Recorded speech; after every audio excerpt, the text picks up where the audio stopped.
Quando a gente fala do edifício Joelma, muita gente já pensa direto no incêndio. E faz sentido. Foi uma das maiores tragédias urbanas do Brasil. Mas antes de entrar nisso, eu acho importante imaginar uma coisa simples. Imagina acordar para trabalhar num dia qualquer. Nada de especial. Você sai de casa achando que vai voltar. No fim da tarde, como sempre, foi exatamente assim para centenas de pessoas naquele 1º de fevereiro de 1974. O Joelma era visto como um prédio moderno, alto e imponente no centro de São Paulo. Para quem trabalhava ali, era só mais um edifício comercial. Ninguém entrava pensando em risco, em perigo, em morte. A verdade é que a maioria de nós nunca pensa que algo assim pode acontecer justamente no dia mais comum possível.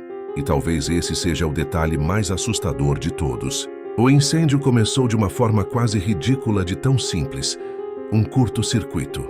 Algo que, em teoria, poderia acontecer em qualquer lugar. Só que ali, naquele prédio, tudo contribuiu para que o fogo se espalhasse rápido demais. Materiais inflamáveis, falta de sistemas adequados de combate a incêndio, escadas que não davam conta, elevadores que viraram armadilhas. Não foi só o fogo que matou, foi o conjunto de escolhas erradas, feitas muito antes daquele dia. Quando as chamas começaram a subir, muita gente ainda não entendeu a gravidade da situação. Isso também é humano. A gente demora para aceitar que algo saiu totalmente do controle. Mas o tempo foi cruel. A fumaça tomou os corredores, o ar ficou pesado. A visão desapareceu. Pessoas correram sem saber para onde. Outras tentaram ajudar colegas, e nesse gesto acabaram ficando presas também. E aí vem uma parte que é difícil até de imaginar. Algumas pessoas chegaram às janelas, e ali, naquele momento, tiveram que fazer uma escolha impossível. Ficar e morrer queimado ou pular e talvez morrer na queda.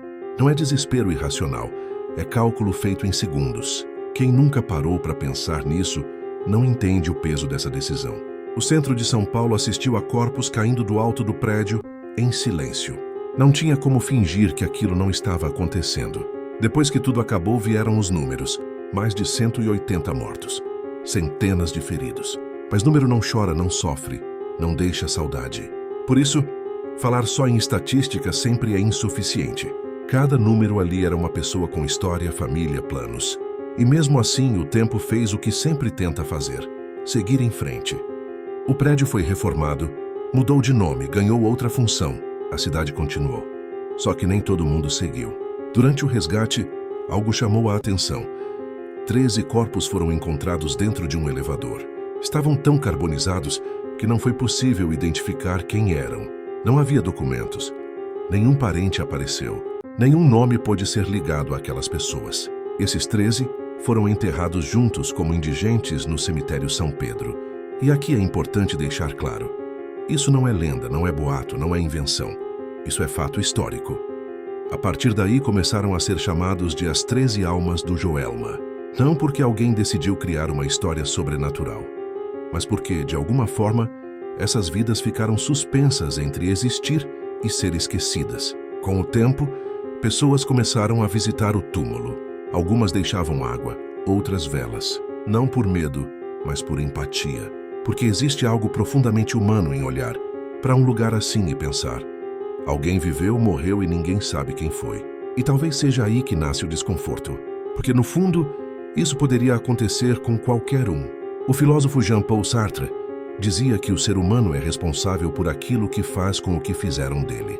Essas 13 pessoas não escolheram morrer daquela forma, mas nós escolhemos todos os dias se vamos lembrar ou esquecer. E esquecer também é uma forma de violência. Quando a gente fala das 13 almas, não está falando de fantasmas andando por corredores. Está falando de memória.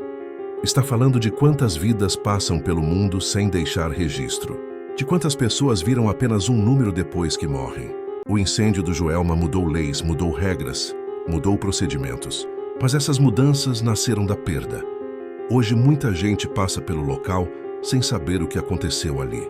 Entra, sai, trabalha, conversa. O concreto permanece. A memória não. As 13 almas representam exatamente isso. O risco de que tudo vire apenas passado, sem significado. Elas nos lembram que progresso sem cuidado mata. Que negligência não é abstrata. Ela tem rosto, nome, mesmo quando esse nome se perde. Talvez a pergunta mais importante não seja se existem almas ali ou não. A pergunta é: o que a gente faz com histórias como essa? Ignora? Consome como curiosidade? Ou aprende alguma coisa com elas? Se você quiser conhecer a história completa do edifício Joelma, com todos os detalhes do incêndio, das investigações e das consequências, o link está na descrição. Aqui no Decálogo do Dead Joe, a ideia não é apenas contar histórias sombrias, mas impedir que elas desapareçam no silêncio. Se essa história te tocou de alguma forma, fique no canal. Curta, compartilhe e se inscreva. Isso ajuda o canal a crescer e ajuda essas histórias a continuarem sendo contadas. Porque enquanto alguém se lembra, ninguém está completamente esquecido. E até a próxima história sombria.